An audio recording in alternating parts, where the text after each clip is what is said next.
This is the story of someone who learned the ropes from one of the best in the game.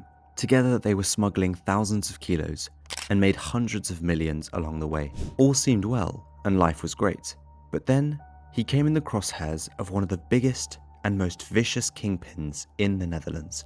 A real feud would ensue and nobody was safe. What would happen next shocked an entire country and was unheard of, especially since it was the wrong person. This is the story of Mustapha el F. Mustapha el F is also known as a motor, bold moose, or moose no limit. He was born in 1975 in Nador, Morocco. Mustapha and his parents moved to Amersfoort, the Netherlands, when he was a teenager.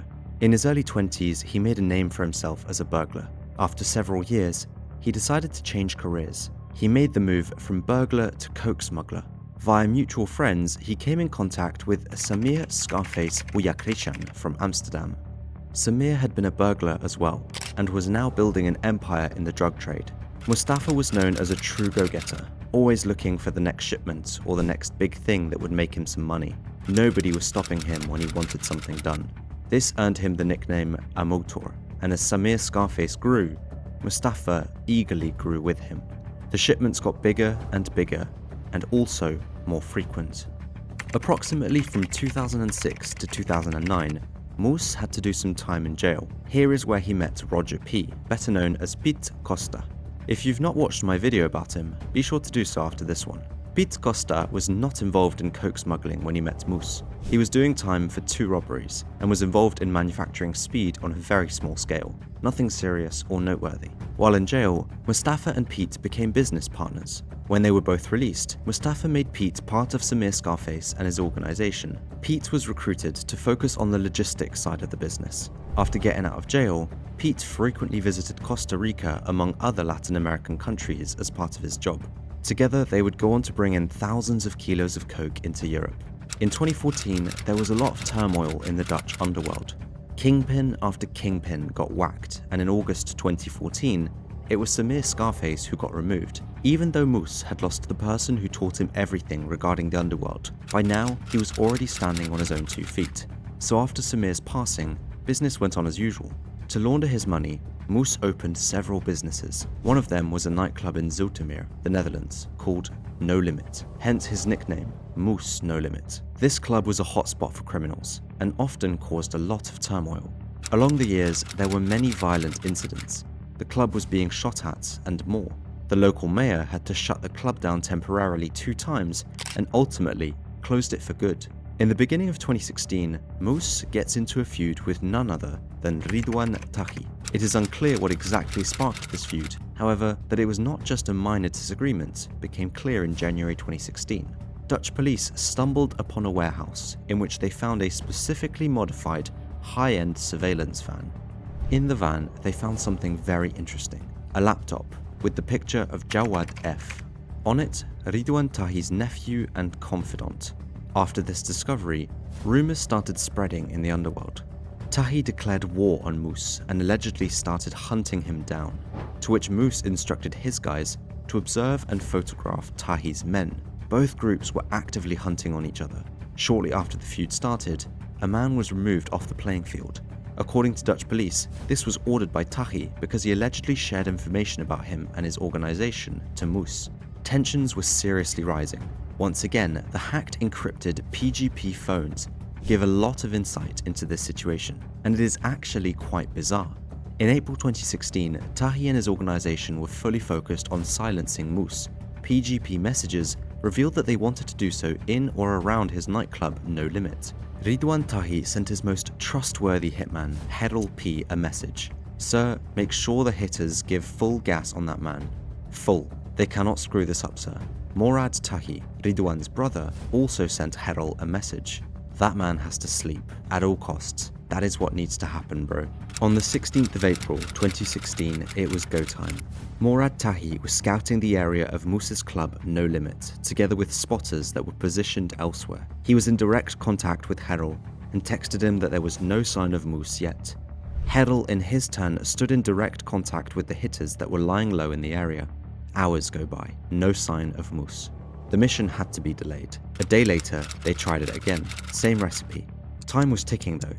Ridouan Taghi was getting frustrated and wanted to receive the news quickly that his enemy had been wiped out. Ridouan messaged Herel, looking like amateurs out there, and those hitters are whining when it becomes morning, so I am starting to get a bad taste in my mouth about this, sir. If they don't want to do the job, just say that, sir, because this does not make any sense, sir. Apparently the hitters were complaining about the daylight, which obviously would make the task more risky. Nonetheless, Ridouan was not done yet, and sent Herel another message. We have to get this done today. I hope we get a God blessing today. And tell them it can potentially become after 6 o'clock in the morning, so it can be light or earlier, but he has to be done today. Herel P then proceeded to calm Ridouan down and told him that he would do the job. I am going with them myself. I will do what needs to be done, even if it is bright out. Ridouan reacted somewhat relieved that his most trusted hitman stepped up to the plate. Okay sir, then it is all going to be fine, sir. Once again, hours go by. Time starts ticking. It started to become early in the morning, and Moose's club is located next to a busy roundabout and not too far from the highway either. It was a regular business day, so if the morning rush hour started to begin, the shooters would not be able to flee. 6:26 in the morning. Herel texted Ridouan, "We are still here, but still nothing, and it can't take any longer, otherwise we will be stuck in traffic." At this point, it is a 100% confirmed that Moose was inside his club, so they are halfway there. Now he just has to come out. About an hour later, Herel had to disappoint Ridouan. "There are too many officers and security, sir. We are leaving. Sorry, brother. I would have liked it to be different, but it's getting busy on the roads." Did Moose know they were after him? Some say he fled through a back door knowing what was out there waiting for him. Regardless, he made a wise choice by staying inside. That Ridouan Taghi and Herel P were very serious about their actions was on full display just a few days later. The same early morning, they accepted their failure taking out Moose. Ridouan messaged Herel, "That's Samir Eragib, sir," to which Herel replied, "We will check it out tonight." Just 5 days later, Samir Eragib was hit. Moose had escaped and shortly after fled to Morocco. But can you truly escape from Ridouan Taghi's pressure? In April 2016, Piet was working on a new smuggling route from Costa Rica. New routes usually get tested first by sending a small shipment to see whether it gets caught or not. This time, it was different. Piet's supply was sitting on nearly 4,000 kilos he needed to get rid of as soon as possible. Mustapha and Piet did not want to lose out on the deal. This shipment would be worth 100 million euros if successful, and even though there was no time to send a test shipment, they agreed to buy it. On the 15th of May, the shipment was transported from Costa Rica to Rotterdam. Everything went well, and Moose and Piet had everything under control.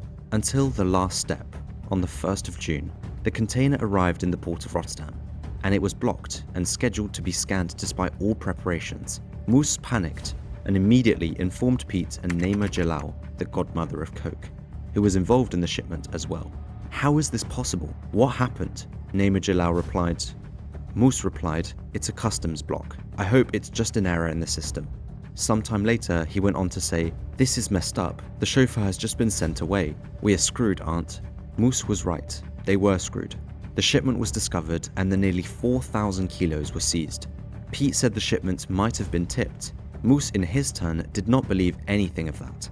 This caused friction between Moose and Piet. Distrust started to build from Moose's side. After years of working together, they decided to quit their business relations. Stopping their business relations was also a smart business move from Piet. The feud between Moose and Ridouan Taghi was becoming more and more prominent, which was bad for business, and it was not looking like that feud would die down anytime soon either. On the 2nd of November 2017, an incident took place that shook an entire country and was absolutely unheard of. On that Thursday night, it was business as usual on the terrace of Café La Crème in the center of Marrakesh. La Crème was one of the many businesses owned by Moose. When he was in Morocco, you could usually find him at La Crème or Cappuccino Coffee. He always had one of his expensive cars parked right in front of it. Most of the time, it was his gold-coated Rolls-Royce Wraith. Moose sat down at one of the tables on the terrace with several others, wearing one of his expensive designer brand white t-shirts. At a table next to him was a man named Hamza Chaib with a girl, also wearing a nice white t-shirt. Hamza is a medicine student and son of a well-respected and highly awarded judge in Morocco. He was not involved in any criminal activities. At around 7:45 in the morning, two men on a motorbike stepped in front of La Crème, both wearing a black helmet with distinctive dreadlocks draping underneath their helmets. One of the men hopped off the motorbike and ran towards a table, pulled out his firearm, and struck a man multiple times, and injuring a woman before running back to the motorbike and fleeing the scene. Job succeeded, at least. Mousse heard the commotion as he stood inside the cafe and immediately knew it. They were after him, and they had just shot innocent Hamza and the girl. What went wrong? Well, both men were wearing a white t-shirt, and Hamza sat close to Mousse. The shooters were informed their target wore a white t-shirt and was situated on the terrace. Minutes prior to the incident, Mousse had left his seat and went inside. This was such a costly and dumb mistake. A news correspondent in Marrakesh named Samir Scarface said, "There is drug trade in Morocco, but they are not used to these kinds of hits. It is hard to get a firearm here. That people on the street or in a cafe become a victim is unheard of." This shows the magnitude of such an act. Shortly after the incident, two suspects were arrested, Ridouan S and Edwin RM. Interesting to note is that Moroccan security services already had both men in their sights. Black men with dreadlocks are, let's say, highly unusual in Morocco. Someone said they may as well have put a siren on their heads. Upon further investigation, it was alleged that while fleeing, one of the shooters noticed someone that was looking at him. He aimed his weapon at the person, hesitated, and ran off. After what had happened, Mousse was well aware he was in serious trouble and fled to Casablanca. Despite being a victim in this case, he knew that the magnitude of what had taken place would eventually cost him too. He was totally right. Shortly after the incident, he was summoned for questioning and released. However, not much later, he was arrested on suspicion of money laundering and smuggling. After it was brought to court, Moroccan news outlets reported that Mousse had been sentenced to 15 years in prison for indeed money laundering and smuggling. All his businesses, expensive cars, and other properties in Morocco were seized, and for now, he remains behind bars for a very long time. By the way, do you remember the surveillance van that Mousse used to keep an eye on Ridouan Taghi and his organization? The van where a picture of Ridouan's nephew was found? Well, files showed that there were fingerprints found of Hamza Ziani inside this van. And not long after these files became public, Hamza Ziani was eliminated in Spain on the 27th of October 2018. From a small-time burglar to working together with one of the biggest smugglers at the time, and eventually bringing in thousands of kilos himself, this was the story of Mustapha El, one of Ridouan Taghi's biggest enemies. For now, both of them are behind bars, and if anything, Mousse will spend way less time in jail than Taghi and has freedom to look forward to.